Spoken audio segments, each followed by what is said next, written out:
Monari. Olá, eu sou Cat Corrente. E nesse podcast nós vamos te mostrar como no cotidiano nós conseguimos lidar com uma série de dinâmicas, buscando sempre um melhor resultado, um resultado funcional e buscando sempre gerar um impacto positivo, seja na nossa área profissional, na nossa área pessoal ou com relação à nossa família. E aí nós queremos compartilhar um pouquinho do nosso cotidiano e também do cotidiano de pessoas que buscam resultados semelhantes ao nosso, para contribuir ainda mais para que você tenha muitos insights, muitas ideias de como aplicar isso na sua vida também. Cat, me conta um pouquinho, como você faz? Ai, Kátia, eu vou contar antes de mais nada como eu vim parar aqui, na verdade.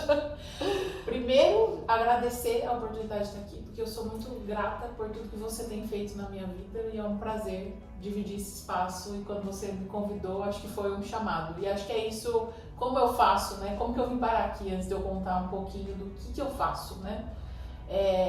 Eu acho que a trajetória nossa, as cicatrizes que a gente carrega, muitas vezes elas não são trabalhadas. E existe um momento da nossa vida de virada, onde a gente tem que começar a olhar para todos os temas de autoconhecimento. E às vezes olhar para dentro não é muito bonito. E eu lembro dessa jornada, né?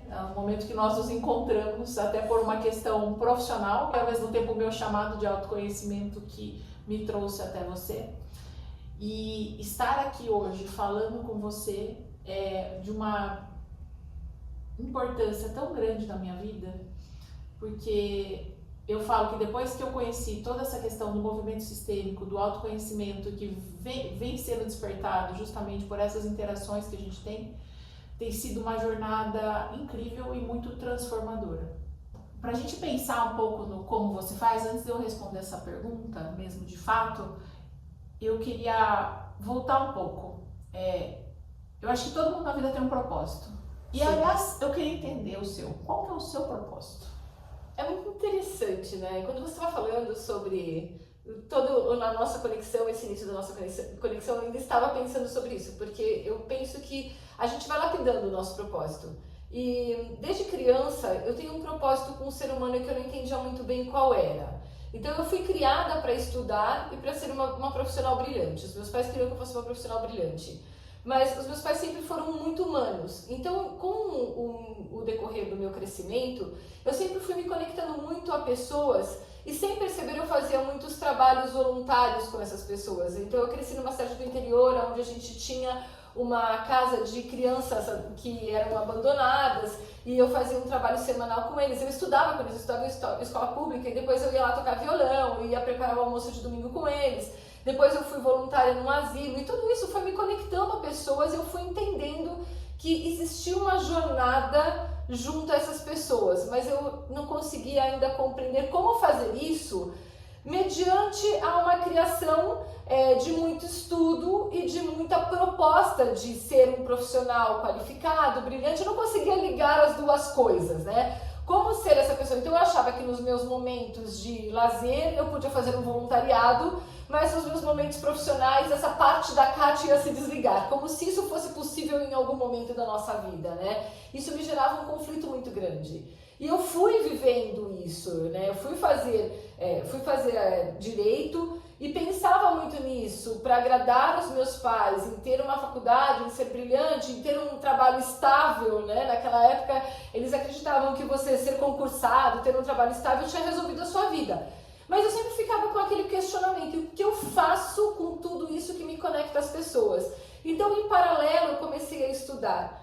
Primeiro eu fui ser voluntária na pastoral, e sendo voluntária na pastoral eu entendi que eu não podia simplesmente entregar aquele meu achismo. E aí eu fui fazer um dos primeiros cursos de coaching, de formação de coaching no Brasil, eu fui fazer para me preparar para fazer um trabalho voluntário. E continuava estudando, continuava tentando entregar o meu melhor profissionalmente, acabei saindo do direito e indo para o mercado financeiro, e fui crescendo no mercado financeiro, ao mesmo tempo que eu era voluntária nos finais de semana. E era muito estranho, porque nos momentos de lanche, de almoço que eu tinha na empresa, eu acabava me conectando a pessoas para fazer um trabalho de coaching, não um trabalho focado no meu desenvolvimento profissional que eu estava buscando. Isso foi acontecendo dessa forma, meio que desregrado, sabe? E parecia que eu era duas pessoas, uma hora eu era uma hora eu era outra, até que eu fiquei grávida, e quando eu fiquei grávida de gêmeas, chegou um momento que eu precisei escolher parar no mercado financeiro, porque as meninas nasceram prematuras, e eu precisei me dedicar os 2 primeiros meses da vida delas a elas mesmas.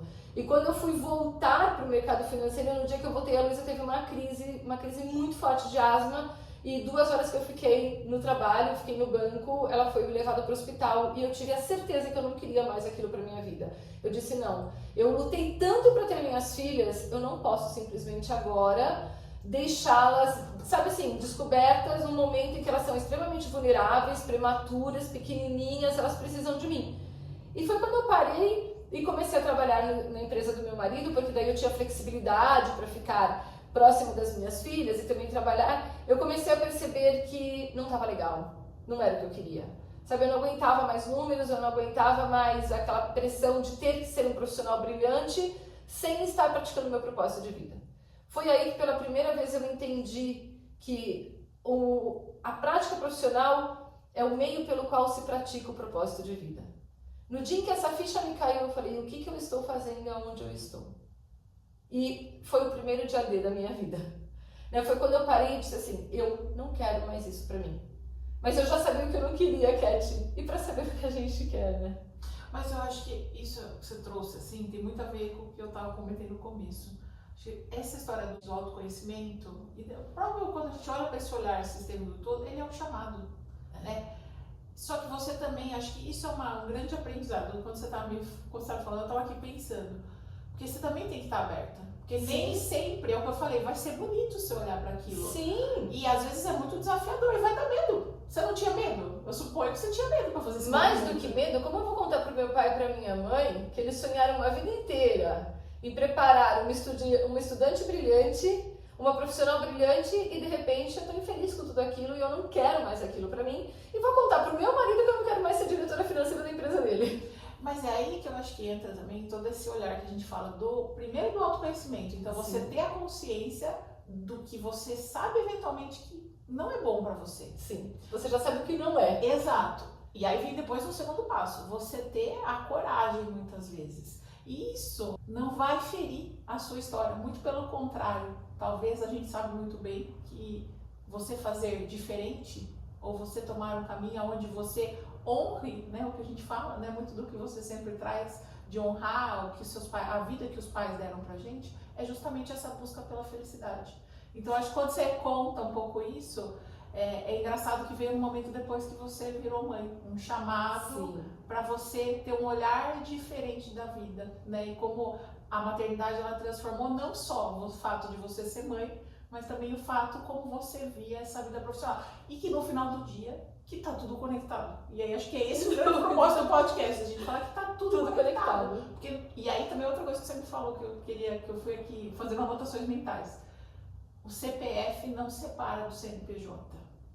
A gente nunca consegue. Nunca. E se a gente não é feliz com o que a gente faz, não vai dar certo. É a única certeza que eu tenho. Eu sempre, quando eu começo as minhas palestras, eu falo que muitas pessoas falam, não, o que eu sou na empresa eu não sou em casa, o que eu sou em casa eu não sou na empresa. Eu separo vida pessoal e vida profissional. Racionalmente, você pode até tentar fazer isso, mas no fundo, todos nós fazemos parte de um só sistema. Isso. E quando nós não entendemos isso, mais cedo ou mais tarde isso bate na nossa porta. E é o chamado. E aí eu acho que entra muito as reflexões que acontecem, ou as situações que vão acontecendo ao longo da nossa vida, que a gente sempre fala assim, nossa, aconteceu tal coisa, nossa, a gente fala que coincidência. Coincidência não existe, você concorda comigo, não é? E como? E eu acho que muitas vezes, primeiro a gente não está preparado quando a gente recebe aquelas informações. E tá tudo bem a gente eventualmente não estar preparado. Só que a vida vai mostrando. E uma hora a gente vai ter que encarar, certo? E se você não tiver coragem, Deus te manda uma dose de levante de tudo. E aí você olha pra tudo e diz, cague agora, né? Agora ou eu tenho coragem ou a vida vira de ponta cabeças, né? É isso. E eu me identifico um pouco com o que você tá falando da dose de coragem, porque eu vejo ao longo da minha história, que eu já vou contar um pouco, pequenos fatos que Deus ia mostrando, enfim, Deus, energia, como quer que as pessoas chamem. Eu acredito em Deus, né? Sim. Então, mas pequenos fatos que a vida ia me colocando em situações que de repente no primeiro momento eu não queria olhar para aquilo. Mas teve uma hora que não foi um dia D, foi uma semana D, e que eu falei também, eu não quero mais isso, né? Então, e aí é esse ato, e olhar, eu volto a dizer, a gente, mais do que ter coragem de mudar, a primeira coragem que a gente tem que ter é de olhar para dentro. Sim. E a coragem de mudar, ela vai vir na sequência, porque daí você já não cabe mais naquele lugar. Não é verdade? Concordo. Mas conta um pouquinho quem é você, depois a gente volta pra tudo isso, porque Tá essa história rende muito. Eu sou Cat, eu sou filha do Antônio e da Matilde, sou filha caçula. Então isso já diz muito sobre mim, né, Kátia? Eu falo que eu tive... eu tenho duas irmãs, uma com 16 anos de diferença para mim, a Kelly, e outra a Carla, que é 11 anos, então elas ajudaram, eu sou muito grata. Uma família com muitas mulheres. Sou de Piracicaba, sou economista, e eu acho que essa jornada, né, quando a gente para e pensa nesse autoconhecimento da nossa história, ela tem muitas marcas. Então, assim, acho que eu sou muito... Todo mundo fala assim, nossa, você trabalha muito, né? E depois a gente vai explorar sobre isso também. E primeiro ponto, acho, da minha jornada, né? Eu sou do interior, então eu cresci, meu pai sempre trabalhou no agro. Meu pai teve uma história, uma trajetória da questão de trabalho que me marcou muito, né? Então meu pai sempre trabalhou com o mercado de cana-de-açúcar, eu acompanhava ele, a gente passou por algumas dificuldades na minha infância, e isso marcou muito a profissional que eu me tornei. E algumas outras situações que aconteceram ao longo da minha vida de superação. Eu me formei em economia, vim para São Paulo, já faz 18 anos, então eu saí de São Paulo e fui a primeira filha a tomar esse risco, e realmente tinha 21 anos, a filha caçula saindo de casa. Suas irmãs ficaram no interior? Minhas irmãs ficaram no interior. E moram até hoje? Moram até hoje. Ah, só você mora aqui, então? Só eu moro aqui. E eu lembro, minha mãe quando assistir isso vai lembrar o dia que eu mudei para São Paulo, ela chorava picando uma cebola. Eu não acredito que você está fazendo isso. Falei, tô, e eu te avisei que eu ia. E acho que essa coragem eu sempre tive. Mas ao longo da jornada foram acontecendo alguns episódios que acho que uma palavra que marcou muito a minha vida foi a questão de superação. E acho que eu tive algumas perdas gestacionais, né? Então eu acho que isso foi um aprendizado muito grande na minha vida. Mas especialmente eu tenho uma filha, hoje ela vai fazer 7 anos, daqui 2 meses, a Eva, que é o meu tesouro. Mas entre essas perdas gestacionais eu tive uma perda neonatal, que é a Teresa, e que significa muito para mim. E acho que aquele foi um grande marco. E aí entra a questão, mais do que a superação, mas um pouco que tudo na vida para mim tem um propósito. E nada acontece por acaso. E como fazer com isso? E o que você faz com isso. E como aquilo pode te transformar, não como uma mãe, como um ser humano, mas é o que eu te falei, é o todo. Então, assim, a visão do profissional. E às vezes acontece aquela situação, né? Então, quando a Teresa faleceu, foi um momento muito difícil da minha vida. Eu me afundei e eu percebi que eu precisava continuar. Eu lembro também da força que veio da minha mãe. Um dia minha mãe me pegou e falou: você precisa reagir por você e pela Eva. E foi isso que foi me dando coragem. Foi aí que eu comecei também a entender um pouco mais desse mundo da constelação, né? Já que depois a gente vai contar um pouco mais sobre isso. Mas a Teresa, eu acho que ela tem um marco importante, porque eu comecei a olhar para questões que eu não olhava antes, questões de como eu me relacionava com as pessoas. Eu sempre fui uma pessoa, não que eu não seja, mas extremamente voltada a resultados, e muitas vezes eu negligenciava algumas coisas em relação ao outro. E um outro ponto importante nessa minha história da Teresa é que eu achava que eu tinha o controle de tudo. E a gente descobre que a gente não tem o controle de nada. Só que aí a vida... Se você não entendeu a lição, o que a vida faz? Vai lá e traz de novo, né? E aí, mas esse despertar que começou, né? Acho que foi em 2020, vai fazer 5 anos agora em setembro, com a Teresa, ele foi uma jornada. E eu lembro um dia que eu estava na terapia, né? Eu sempre fiz terapia e eu estava, lógico que fiz para enfrentar esse processo de luto, né? Não é uma jornada natural. E eu lembro que a terapeuta falou: você não acha que você tem que ter coragem para olhar para alguns temas da sua vida e fazer as coisas de uma maneira diferente? E aí foi aí que eu comecei a mexer. Acho que tem teve um momento no ano de 2024, né, que foi muito marcante. Teve uma semana D da minha vida, onde eu falo que foi um chamado realmente, né, de entender que eu precisava mudar a forma como eu operava em todo e qualquer tipo de relacionamento, em várias esferas, e que isso faria bem primeiro para mim. E foi aí, acho que eu comecei essa jornada. Então é muito engraçado, sabe, Kátia, que hoje primeiro eu entendo o propósito da Teresa, e eu sempre falei que quando a Teresa faleceu, que eu achava que eu tinha em algum momento eu ia ter que ajudar outras pessoas. Então, para mim, estar aqui hoje contando a minha história e, eventualmente, quando eu faço alguma conversa com uma pessoa no trabalho, das mentorias, é a forma como eu faço também para honrar o legado dela, do que ela me trouxe. Mas um dos grandes aprendizados que eu tenho com ela é poder olhar para dentro e poder olhar para coisas que eu não olhava antes. E quando você olha para dentro e você olha para coisas que você não olhava antes, você olha também para as mensagens internas que você passa. Muitas vezes a gente tem a maior comunicação que a gente pratica é com nós mesmos. Internamente a gente conversa o tempo todo, a gente fala o tempo todo. Tudo você julga, compara e conclui internamente, e você nem percebe. Nossa, hoje está frio, hoje está calor. Ai, nossa, eu estou incomodada, eu estou cansada, eu estou feliz. A todo momento você vai comunicando alguma coisa. Mas às vezes a gente comunica num piloto automático. E quando acontece uma situação como essa, principalmente quando a gente percebe que a gente não é dono da situação e que a gente não tem controle de nada, é interessante porque você aprendeu isso a partir da maternidade, eu também. Quando você acha que está tudo sob controle, tudo organizadinho ali, de repente, né, o mundo vira de ponta cabeça e você precisa aprender a lidar com a vulnerabilidade da vida, com, né, o piscar de olhos que parece que a vida é ali. A qualquer instante você percebe que você pode viver uma situação que você não esperava, uma situação inesperada, que não estava planejada, e uma situação que te gera dor, porque filhos, né, quando a gente fala de filhos, a gente fala daquilo que mais preenche o nosso coração, enfim, né? E é interessante porque daí a gente começa a ouvir o que a gente fala internamente, né? E às vezes é assustador, né? É assustador.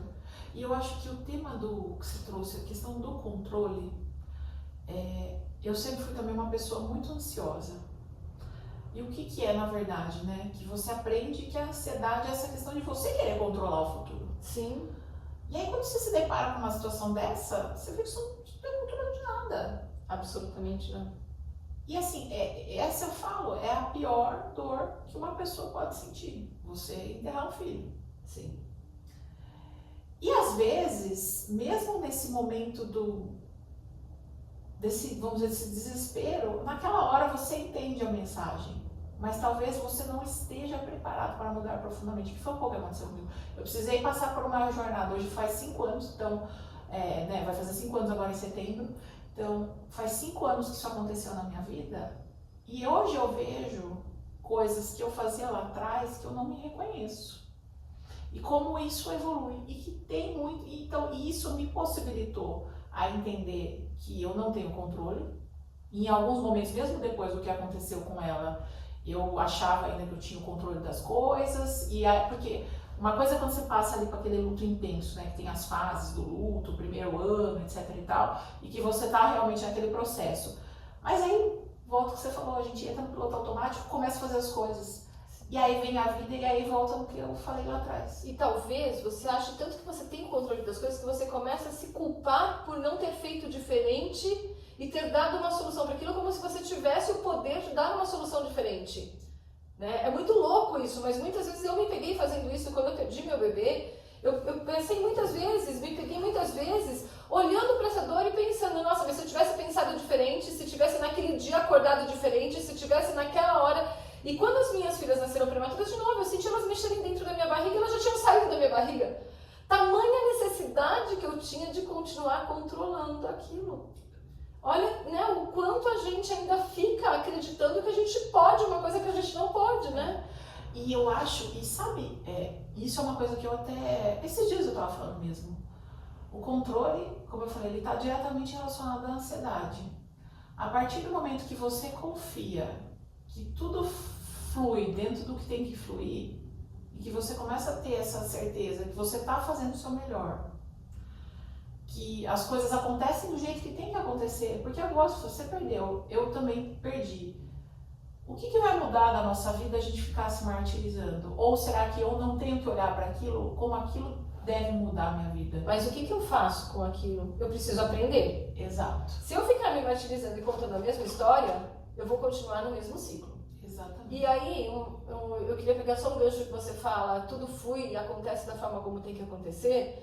A partir do momento em que nós nos colocamos de fato no nosso lugar, dentro do sistema do qual nós fazemos parte, nós estamos prontos para viver tudo aquilo que vai acontecer pela nossa existência, para a nossa melhor contribuição. A grande questão é que muitas vezes, até nós entendermos que existe um lugar dentro desse sistema e ocuparmos esse lugar, nós ficamos girando em círculos procurando por esse lugar. E alguns passam um tempo, outros passam muito tempo, mas a verdade é que enquanto a gente não sai desse círculo, encontra o lugar, toma posse dele e diz, agora aqui eu confio. Essa é a diferença. Enquanto você está girando em círculos, você está perdida. E aí você não consegue nem se conectar na confiança. E aí você continua contando as mesmas histórias internas. Vira sabe assim, um looping. Né? Sem looping sem fim. Exatamente. É isso. Né? Destrói, constrói, destrói, constrói. Você não sai do lugar. É uma montanha russa que não para nunca. É. Agora, a partir do momento em que você começa a aprender e toma consciência de que existe um sistema e você tem uma participação nele, você tem um papel nele, e você então se abre a perceber qual é esse seu lugar e qual é esse seu papel, aí você começa a receber realmente a dose de informação que cabe a você para se conscientizar, reescrever o script interno, negociar muitas vezes com o seu corpo também, porque às vezes o seu corpo já entrou no processo de adoecer, de dor, de lesão, porque ele já virou uma consequência, então é um script interno, depois é uma negociação com a parte externa, com a fisiologia, e aí é a comunicação com o mundo. É um processo de reconstrução. E esse ponto que você falou, a comunicação com o mundo, mas antes vem a gente. Sim. E o que eu sempre falo, se a gente não estiver bem com a gente mesmo, a gente não vai estar bem com ninguém, em nada que a gente faça. E estar bem com a gente mesmo é essa jornada. E às vezes é o que você falou, a gente vai receber informação, vai passar por uma situação, e às vezes não vai ser bom. Ou você vai receber e aí você vai falar, olhei, mas agora eu não quero olhar mais não. Você olha por um tempo, mas aí você não mexe onde você tem que mexer. E hoje eu posso te falar, você sabe muito bem disso, quando você se permite, eu gosto de falar assim, se colocar no seu lugar e deixar que as coisas fluam da maneira que se deve, você entende que você não tem o controle? Claro, eu tenho 39 anos, eu vivi 38 anos, 37, sei lá, querendo controlar tudo, sendo a pessoa. Sempre vai ter, o que a gente fala, é uma vigilância. Um padrão. É um padrão. Então, é uma vigilância. Sim. Mas, a partir do momento que eu acho que o primeiro passo é você reconhecer. Porque daí, quando você se vê em determinadas situações que você está indo para esse padrão, você já fala, opa, não é por esse lado. E aí, você começa a melhorar. Porque aí você começa a ver, eu teria feito isso, mas eu vou por esse caminho. E aí sua vida começa a melhorar, você com você mesmo, porque você sente uma paz, acho que interior do que você está fazendo, e as pessoas ao seu redor. E aí tudo parece que flui, certo? Sabe o que eu sinto, pegando um gancho nisso que você fala? Que muitas vezes nós somos movidos pela mente. Quando você fala, isso foi bom, isso não foi bom, a mente humana ela julga, compara e conclui o tempo todo. Isso foi bom, isso não foi bom, diante um observador estático que olha só através de um ponto de vista do qual se tornou uma referência para ele. A partir do momento em que você solta esse julgamento da mente humana e você se entrega e diz, eu sempre estou vivendo o meu melhor, eu estou em concordância com esse melhor, você solta essa padronização da mente humana, você começa a perceber que o bom e o ruim é muito relativo. Porque se eu parar para pensar, o que me conectou a toda essa consciência sistêmica? O maior momento de dificuldade financeira que eu passei em toda a história da minha vida. Dificuldade financeira absurda. O escritório do meu marido ia super bem, de repente tomou um tombo gigante e a gente não conseguia se reconectar, se reestruturar. E essa falta de estrutura começou a bater na nossa vida pessoal. E assim, as crianças eram pequenas e a gente começou a passar muita dificuldade mesmo. E foi aí que eu ganhei de presente uma constelação. Foi aí que eu ganhei de presente. E eu disse que eu não ia fazer essa constelação, porque eu estava tão atordoada com tudo aquilo que não dava tempo de fazer uma constelação. E aí a pessoa que me deu de presente insistiu, me ligou e falou assim: o constelador está no meu consultório, na minha frente, esperando você chegar. Você vai vir agora, eu não quero que você dê nenhuma desculpa. E eu saí de lá negando, achando que eu tinha perdido meu tempo. E de repente, no outro dia, a minha vida começou a mudar. Então, muitas vezes, aquilo que pra gente é ruim, era um momento de maior dor da nossa vida, de maior desespero, de não conseguir pagar as coisas básicas, foi o que abriu pra mim a oportunidade de conhecer que existia uma coisa que eu jamais imaginava, que se chama consciência sistêmica. E um mês depois, eu não conseguia conceber que aquilo lá podia ter gerado tudo que gerou na minha vida. E me gerou tamanha curiosidade que me fez ir conhecer e nunca mais eu fiz um caminho de volta, ao contrário, porque o que você vê, você não desvê. E a verdade é essa, quando eu comecei a enxergar tudo que existia, todas as raízes que existiam e que explicavam aquilo que eu tinha vivido, eu comecei a entender que o bom e o ruim é muito relativo. Eu estava vivendo a melhor oportunidade da minha vida. Né? E aí as coisas começaram a se construir diferente. Então hoje, Cat, né, isso já se passaram muitos anos, mais de 14 anos se passaram, muito mais. As minhas filhas têm 27, elas tinham 4, amanhã fazem 28, então ela faz 24 anos que isso aconteceu. E há 24 anos eu paro, quando eu vejo alguma coisa acontecendo que me incomoda, e eu paro e pergunto, sabe, o que eu tenho que aprender com isso? Eu não falo mais, isso é bom, isso é ruim. Né? E nesse período todo, depois que eu já tinha conhecido a consciência sistêmica, eu sofri um acidente, fiquei de cadeira de rodas, mas tudo isso sempre me fez refletir. Qual é o aprendizado? Como eu aprendo com isso? Como eu cresço com isso? E eu nunca mais usei isso está sendo bom, isso está sendo ruim, esse dia está sendo um dia bom, esse dia está sendo um dia ruim, porque tudo isso é uma questão de ponto de vista. E sabe, quem tá ouvindo a gente vai falar assim, lá vem esse pessoal com essa positividade tóxica. Não é isso, porque a gente tem dias ruins. Não. E a gente chora, fica triste. Muito. Não é que o dia, porque eu estou comparando se o dia é bom ou é ruim, que tá tudo bem, eu tô sorrindo e dando risada. Não, tem dia que eu tô brava, eu tô pé da vida, eu tô chateada, mas eu estou processando a situação e não mais simplesmente vivendo num piloto automático de comparação, julgamento e conclusão. Eu acho que esse ponto é legal da consciência sistêmica, porque quando você toma conhecimento disso, você passa a entender que tudo que acontece é fonte de aprendizado. Sim. Então não é que eu não fico triste, tem dias que eu tô triste. Sim, dá desespero, dá desconforto, mas você usa um outro parâmetro para lidar. Exato, né? E aí você, quando acontece a situação, lógico que vem o primeiro impacto. Meu Deus, e agora? O que eu vou fazer? Ó céus, ó mundo. Mas aí é o que eu falei, é aquele momento que você desenvolve com o seu autoconhecimento que você consegue falar, pera, deixa eu respirar um pouco. E acho que esse é um ponto, sabe, Kátia, que as pessoas precisam aprender. Às vezes a gente precisa ficar sozinho para pensar um pouquinho. Sim, né? Refletir. E aí, você trouxe um ponto do que te levou, né, para essa questão que você estava passando, dificuldade. E esse ponto do ficar sozinho, eu queria trazer, acho que esse é um ponto importante também. Como eu vim parar aqui? Como que a gente parou aqui, eu e você, né?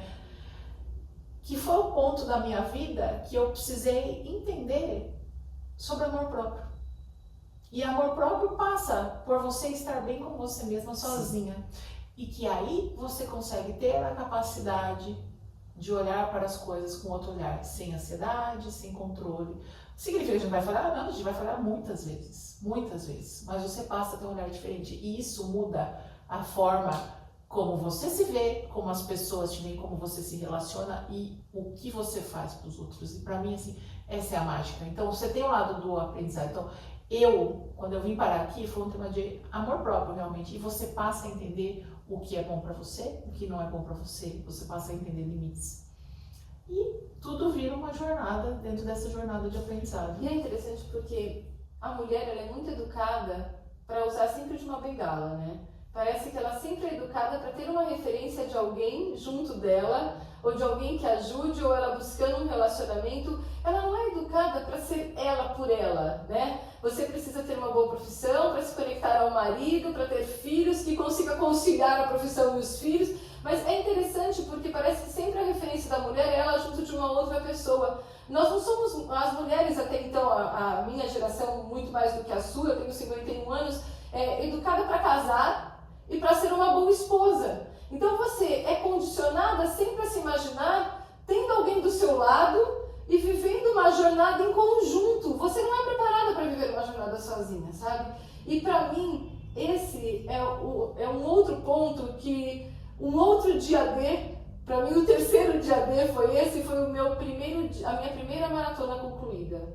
Pode parecer maluco, mas o dia em que eu fiz os primeiros 42 quilômetros sozinha, né? Lógico, minhas filhas fizeram a mesma prova do que eu, corremos uma boa parte juntas, temos uma história junto, tudo, mas querendo ou não, foram os meus pés que me levaram ali. Eu precisei passar a linha de chegada com as minhas dores, né, físicas, com o meu desafio de ter vivido todo aquele ciclo.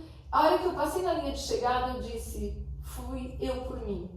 E aí eu entendi o quanto a corrida, o quanto a maratona, o quanto o ciclo nos permite lidar com as nossas limitações, mas com os nossos potenciais, com os nossos pontos fortes, com os nossos fantasmas. E foi a primeira vez na vida, muito interessante isso, porque isso tem 3 anos, a minha primeira maratona tem 3 anos.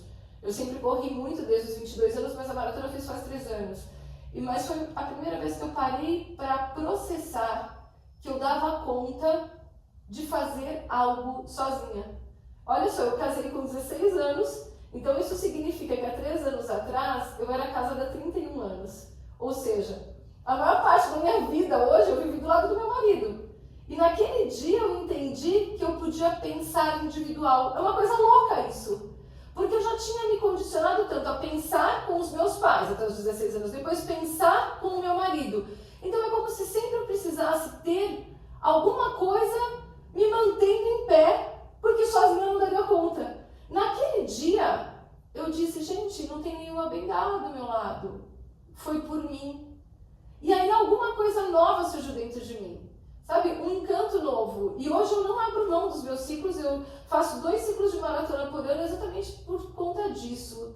A cada dia eu aprendo mais, eu me educo mais a fazer essa jornada. Não que eu não queira fazer a jornada com outras pessoas, mas o quanto eu estar no meu lugar e não precisar me pendurar em ninguém ou me debruçar em alguém para ir nesse lugar, eu posso fazer lado a lado. Mas não dependente. Isso muda tudo, Cat. Muda tudo. E aí vem, você falou do seu terceiro dia D, acho que eu passei por essa jornada também, um processo de separação, então fui casada 2 vezes, e entrou essa questão do amor próprio. E eu também sempre fiz tudo muito junto, era tudo... E aí muitas vezes você pensa, nossa, mas eu agora não vou ter mais... Eu sou, né, assim, me apresentei, sou economista, trabalho, né, no mercado agro, e você acha, meu Deus, eu não vou dar conta. E eu me deparei com situações da minha vida pessoal que eu fui pro fundo do poço, Kátia. Eu fui pro fundo do poço. Eu era uma pessoa que estava separada, num processo de separação. Com uma filha. Um processo de separação muito conturbado, sozinha, né? Totalmente sozinha. E eu me vi com suas dores, com as minhas dores. Olha a sua maratona, né? E assim, eu sempre corri, né? Então assim, também corro, né? Pra quem não me conhece, também corro, sou apaixonada pela corrida, não sou maratonista, mas sou meia maratonista. Ainda! Há controvérsias. Ainda! Mas eu lembro, você falou de um dia D, assim, então eu lembro do dia que um dia que eu tava deitada no quarto chorando, assim, eu não me reconhecia. E a gente tem muito, igual você falou, essa necessidade de que tem que ter alguém do lado para ter sucesso, para ser feliz, para não sei o quê, para nada. Meu, não tem. Primeiro que ninguém tem que nada. Então, a partir do momento que você passa, que ninguém tem obrigação, é muito importante. E aí você começa a construir essa jornada desse amor próprio. E você começa a entender, poxa, eu consigo ficar sozinha, poxa, eu consigo ser uma mãe que cria a filha sozinha. Consigo. Você precisa de uma rede de apoio, eu também não posso ser ingrata, Sim, porque assim, sim, graças a lógico. Deus eu tenho minha família, minha mãe, minhas irmãs, enfim, que sempre me apoiaram. Eu tive pessoas maravilhosas nessa jornada. Que eu Mas vejo... o papel de mãe é o papel de mãe. Exato. Você não terceiriza. Exatamente. Mas você percebe que dá pra trabalhar, então você perguntou como você faz, eu vou responder as perguntas. Dá pra trabalhar, dá pra você ser mãe, mesmo que criando a filha sozinha. E dá pra você ter sucesso, porque isso tudo depende de você e não tá no outro. E quando você começa a ver isso, é mágico. E sabe quando foi meu dia D? Acho que, sei lá, o meu já teve uns 4 dias D. Eu nunca tinha viajado sozinha. E eu tive a oportunidade de ir. E eu lembro, na primeira viagem que eu fiz sozinha, o lugar que eu tava, quando... Eu, pela primeira vez, viajando sozinha, sempre fui casada 2 vezes, sempre tinha alguém do meu lado, sempre namorei. E eu tava sozinha. Mas mais do que estar sozinha, eu vou até repetir o que meu terapeuta me falou, eu estava na minha companhia. E o vento bateu na minha cara. E eu nunca mais vou esquecer daquela sensação. Porque ali, naquele momento, eu tive a certeza que sim, eu dava conta. E que era maravilhoso estar comigo mesma e que eu podia fazer tudo. Ser uma profissional bem-sucedida, ser uma boa mãe, e vou ter muito defeito. Defeito é o que não falta. E aí você começa a se abrir, é igual que você falou, aí você se permite, começa a se colocar no seu lugar do sistema, e aí você começa a dar limites, você começa a entender quem você é, o que é bom pra você, o que não é. Mas assim, eu falo que aquele momento, eu sei qual a rua que eu tava, foi assim, mágico na minha vida. É muito interessante, né? Como as coisas, a gente nunca conversou sobre isso, mas como as coisas lidam a gente, né? É muito interessante porque eu sempre viajo ou com meu marido ou pra comemorar alguma coisa das minhas filhas. Então, tipo, a vez que ele não conseguia viajar junto, elas queriam comemorar aniversário, a gente foi viajar, mas pra comemorar aniversário, passamos uma semana e tal, mas sempre nós combinamos as viagens junto. E quando eu fui para essa minha primeira maratona, eu e as meninas correríamos e meu marido não, porque meu marido depois, água mole e pedra dura, sabe? Começou a correr como alguém ainda vai correr uma maratona. Então, nesse período ele não corria, ele falou assim, Kátia, eu gastava uma fortuna, os hotéis estão super caros, por que eu vou para lá? O mundo está indo para Chicago, vou gastar uma fortuna de passagem aérea, tudo para passar 4 dias que vocês estão indo só para correr e voltar, era outubro, a gente não conseguia sair de férias. Vão vocês 3, vocês fazem o que vocês têm que fazer, e eu fico aqui, eu tenho que trabalhar, não faz sentido eu sair 4 dias, deixar o escritório e tudo. Vão, aproveitem, vai, eu vou estar super bem. Na hora que eu fui embarcar, eu falei, cara, o que eu tô fazendo? Me deu uma pane, sabe? Tipo assim, eu vou mesmo. Mas aí, eu vou te dizer o como você faz. Depois que eu conheci a consciência sistêmica, o meu como você faz é sempre o que eu preciso aprender com isso. Talvez, se eu não tivesse conhecimento sistêmico, naquele momento eu teria recuado. Com todo o meu ciclo vivido, ali com o cartão de embarque na mão, talvez eu tivesse recuado. Naquele momento eu perguntei para mim mesma, o que eu preciso aprender com isso? E aí eu tive a certeza que eu entraria naquele voo para viver um dos meus grandes aprendizados, porque realmente foi um divisor de águas. Esses 4 dias da minha vida foram um divisor de águas. Até para eu aprender a valorizar o meu casamento, o meu marido e a individualidade. Entendendo que ele curte algumas coisas, eu curto outras, e tá tudo bem se em algum momento também um começar a curtir as coisas do outro. Mas aquilo virou completamente a minha percepção. Esse como você faz para mim, passa sempre por essa pergunta. O que eu faço com isso? Como eu aprendo com isso? Como eu vou tirar o melhor resultado de aprendizado a partir daí? Eu vou falar, olha, posso falar, tem coisa que a gente nunca conversou que tá saindo aqui. Mas você falou uma coisa da viagem, e me veio uma coisa muito forte agora, quando você estava falando, que a minha primeira viagem internacional que eu fiz sozinha, que era a trabalho. Na verdade, eu já tinha ido outras vezes a trabalho, lá atrás, enfim. Mas não pra curtir, né? É um propósito seu, né? Era 2021, era pandemia ainda, e aí eu tinha essa coisa sempre de depender do outro, de estar conectado, isso que eu trouxe. E foi 2021, exato. Tereza já tinha acontecido todo o episódio da Tereza. E eu, em 2021, então era, sei lá, julho de 2021, tava prestes a fazer aniversário. Nunca tinha viajado assim sozinha, tipo, vou fazer uma viagem, ia pra Alemanha. Nunca, num ano e meio de Covid, não tinha tido Covid. Você? Eu nunca tinha tido. Eu estava na porta do avião. Eu comecei a me... Na verdade, eu tinha despachado as minhas malas e eu falei, tem alguma coisa errada. E eu tava naquela coisa da viagem, porque tinha esse lugar do tipo, eu achava que eu não dava conta de fazer sozinha. Sim. Resumo da ópera, eu estava na porta do avião, literalmente, para entrar no avião, saiu o resultado do meu exame, e naquela época eu não podia jogar, e eu estava. A sorte que eu não fui, passei mal, etc e tal. Mas o quanto a gente se coloca nesse lugar. E aí é isso que eu quero fazer a conexão. E talvez até a gente se conecta a uma doença para manutenção desse lugar.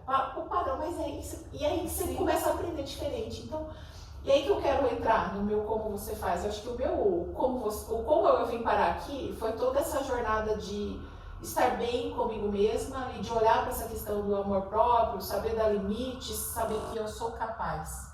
E eu acho que o meu como você faz, você falou do aprendizado. Então hoje eu também tenho muito esse olhar para o aprendizado, mas especialmente de saber, o meu como você faz, ele está muito relacionado. Se eu não estiver bem, eu não vou estar bem para ninguém. Então, e às vezes tu fala, nossa, que egoísta, mas não é isso. Você precisa estar bem com você mesma. Então, o meu como você faz passa muito em saber que hoje eu posso estar na minha própria companhia e que sim, eu dou conta de tudo o que for me colocado, que vai passar e que tudo é um aprendizado. Muito bom. É isso? Muito bom. É isso. Que Deus nos ilumine. Amém. Que Ele nos inspire para que as palavras toquem corações. É isso. E que assim como um dia nós encontramos um caminho, um lugar, muitas pessoas que passarem pelo nosso podcast encontrem esse caminho, esse lugar e contem com a gente. Isso. Né? Eu vou te falar duas coisas. Primeiro, agradecer mais uma vez, porque você na minha vida, você sabe quanto você tem me transformado. Juntas. E que eu estou ansiosa